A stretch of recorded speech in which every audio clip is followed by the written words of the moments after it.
1. France's Tumor of Blood and Concrete. September 1918. If there was any place on earth that mirrored the concept of hell, it was the Western Front. The sky over France seemed to never stop weeping. The cold rain mixed with blood, shattered bones, and shredded flesh, turning fields that once bloomed with sunflowers into a viscous, desolate sea of gray mud, reeking of the sickening stench of tens of thousands of unburied corpses. 4 years had passed since the outbreak of the First World War. The Imperial German Army had driven a massive wedge, the St. Mihiel salient, 16 miles deep straight into the heart of France. For 4 years, the Germans had relentlessly poured concrete, buried mines, and strung thousands of miles of rusting barbed wire. Their Maxim machine gun nests were meticulously positioned to create overlapping fields of crossfire, ensuring no living creature could slip through. The French had thrown hundreds of thousands of lives into this tumor. Yet it stood resolute, an impenetrable fortress. And then, the Americans arrived. The American Expeditionary Forces, AEF, under the command of General John J. Pershing, brought 500,000 vigorous young men from the New World, but in the eyes of the British and French generals, these doughboys were nothing but loud, inexperienced amateurs who understood nothing of the European art of slaughter. Pershing knew he needed an earth-shattering victory to cement America's position on the global chessboard. St. Mihiel was chosen as the target. It would be the first massive offensive independently planned and commanded by the Americans. Within that army of 500,000, the 42nd Infantry Division, nicknamed the Rainbow Division because it assembled National Guardsmen from 26 different states, was the tip of the spear. And the division's chief of staff, a young colonel named Douglas MacArthur, decided that he would use the blood of the enemy to write the opening pages of his own epic. 2. The Phantom of No Man's Land. In the military hierarchy of the time, a chief of staff was a man of maps, telegraph lines, and dry logistical reports. They worked in deep underground bunkers, miles away from the front lines, where the roar of artillery was reduced to a distant rumble. But MacArthur despised that safety. He carried the bloodline of a Medal of Honor recipient father, and the fanatical expectations of a mother who had drilled into his head that he was the chosen one. MacArthur believed that no general had the right to order tens of thousands of young men into the jaws of death if he himself did not dare to breathe the stench of the enemy's trenches. A few days before the offensive, on pitch-black nights with freezing drizzle chilling men to the bone, MacArthur stripped the gleaming insignia from his shoulders. He smeared his face with black mud, hiding his piercing eyes, accompanied by only a few of the most daring and combat-hardened scouts. He crawled out of the American trenches and slithered straight into no man's land. It was a journey into the abyss. Pressing his stomach against the thick French mud, MacArthur crawled past waterlogged shell craters. Surrounding him were the bloated, rotting corpses of French and German soldiers being gnawed on by trench rats. The stench of decay was so overwhelming it would make a weak-stomached man vomit instantly. But the colonel crawled on with icy composure. Suddenly, a deafening screech pierced the air. A German flare shot into the sky, hanging suspended in the air, casting a pale, sickly, and deadly white light over the wasteland. The entire American scouting party held their breath, pressing their faces into the mud, freezing like corpses, their hearts hammered against their ribs. Less than 50 yards away, in the enemy communication trench, MacArthur could clearly hear the dry cough of a German sentry, the striking of a match lighting a cigarette, and the metallic clack of a Maxim machine gun being cocked. Only when the flare burned out and darkness returned did MacArthur move again, using heavy bolt cutters wrapped in thick cloth to muffle any metallic clink. He meticulously cut through the barbed wire. In the pitch black, he personally measured and noted the exact coordinates of every gun emplacement and artillery bunker into a small notebook hidden inside his tunic. By dawn, as thick fog began to blanket the earth, the scouting party slipped back into the American trenches. The colonel appeared before his young troops looking like a wreck, his uniform shredded by barbed wire. Covered from head to toe in mud, soaked to the bone, and reeking of death, the young doughboys stared at him in sheer, awestruck disbelief. In this war, field-grade officers rarely visited the front, let alone crawled out to cut wire. A cult of personality centered around MacArthur began to take root in the ranks of the Rainbow Division. They began to believe their boss was not a mere mortal, and if they followed him, they could defeat death itself. 3. The Symphony of Destruction and the Fashion of Arrogance. Exactly 1 a.m., September 12, 1918, the earth seemed ripped in two.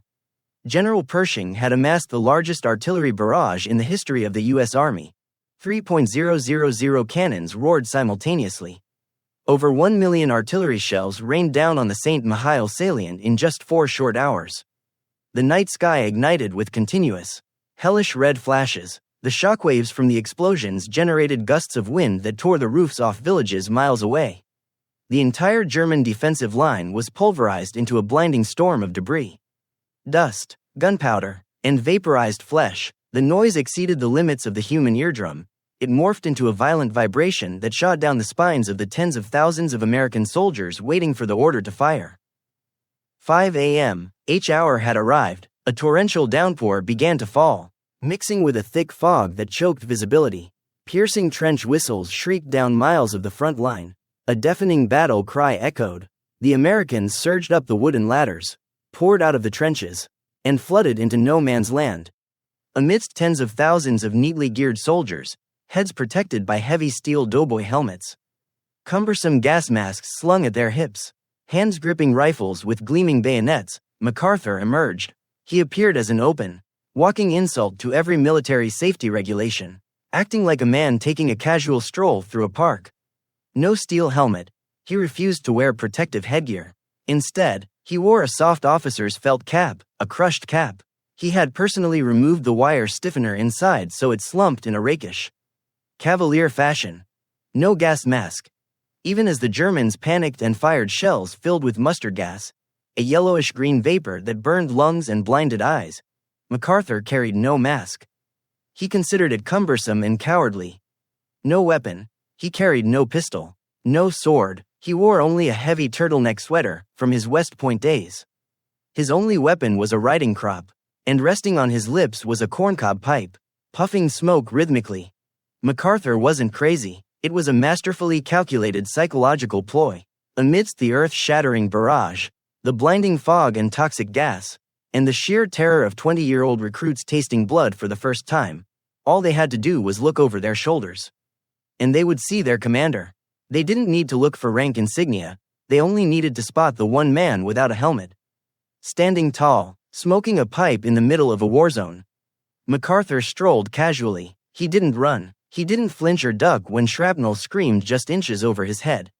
He waved his riding crop, pointing, ordering squads forward. He understood a fundamental truth of war: courage is contagious.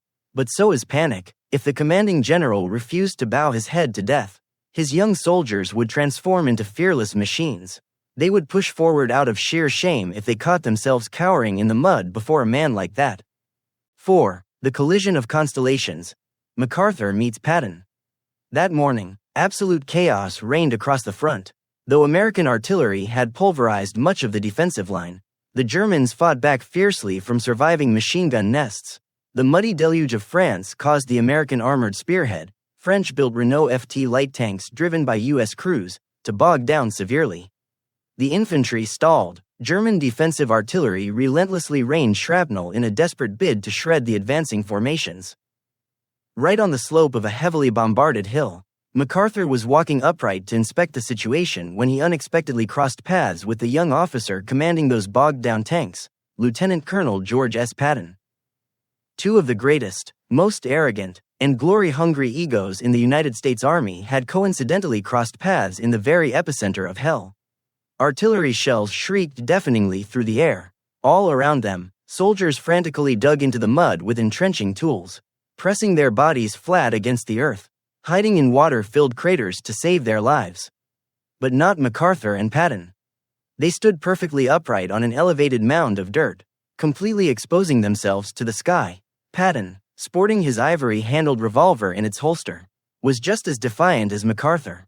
They stood with their arms crossed, casually discussing tactical situations, but deep down, their eyes were scanning each other. Both absolutely refused to seek cover, because in their worldview, ducking before the enemy, or before a peer, was an unforgivable display of cowardice. A silent psychological duel was taking place amidst a storm of flying shrapnel. Who would blink first? Who would turtle their neck against the threat of death? Suddenly, a sharp, piercing screech cut through the noise. A large caliber shell from a German battery was hurtling directly toward their position. The steel mass, packed with high explosives, slammed into the embankment just yards from where the two men stood and detonated with an ear-shattering roar. Mud, jagged rocks, glowing red shrapnel, and acrid smoke engulfed them both. Patton, driven by raw human survival instinct, flinched slightly and instinctively hunched his shoulders. But MacArthur, he stood as motionless as a cast bronze statue. Even the rhythm of his pipe smoking seemed entirely uninterrupted. Waiting for the black smoke to clear, MacArthur slowly raised his hand and casually brushed the clumps of dirt that had splattered onto the shoulder of his turtleneck. He turned his face to the tank commander, the corner of his lips curling into a slight smirk, and spoke with a chilling, blood-curdling calmness. "Don't worry, Major, the Almighty hasn't cast the bullet with our names on it yet." Note: MacArthur addressed Patton as Major, even though Patton held the temporary rank of Lieutenant Colonel, a subtle, calculated slight to assert dominance. That singular moment completely dismantled George S. Patton, a man famous for being a war fanatic who supposedly knew no fear. Later, in his diaries, Patton admitted that he was forced to shudder at MacArthur's icy bravery, or utter insanity. A legend had truly been forged in the dust and smoke of that artillery shell. 5. The first imprint of an empire. The Rainbow Division, spurred on by the suicidal bravery of officers like MacArthur, charged forward like moths to a flame, tearing through the final layers of barbed wire with their own blood and bodies. The Germans, already stunned by the record-breaking opening barrage and the fanatical will of the American infantry, broke completely. Resistance pockets were systematically snuffed out with grenades and bayonets. In just 3 short days, the St. Mihiel tumor that had stood proudly for 4 years was surgically removed. The U.S. Army pushed deep into German-held territory, liberating French towns, capturing over 15,000 German prisoners, and seizing more than 450 artillery pieces. American casualties, around 7,000, were considered astonishingly low for the scale of a trench-breaching offensive in that era. The St. Mihiel campaign ended in a glorious symphony of triumph. It was not just a military victory, it was a definitive statement by the American Expeditionary Forces. General Pershing had proven to his British and French allies that the Americans could independently plan and crush the most elite professional army in the world. But for Douglas MacArthur, St. Mihiel held a much darker and more profound significance.